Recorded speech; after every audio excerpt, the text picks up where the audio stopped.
बदलापूरमधील शाळेत 2 चिमुरड्या मुलींवर अत्याचार झाल्याची संतापजनक घटना उघडकीला आली आहे। या घटनेचा राज्यभरातून निषेध होतोय। आज गांधीनगरात महाविकास आघाडीच्या वतीनं या घटनेचा निषेध करण्यात आला।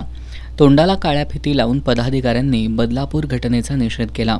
यावेळी काळे झेंडे घेऊन राज्यातील सरकारविरोधात ही संताप व्यक्त करण्यात आला।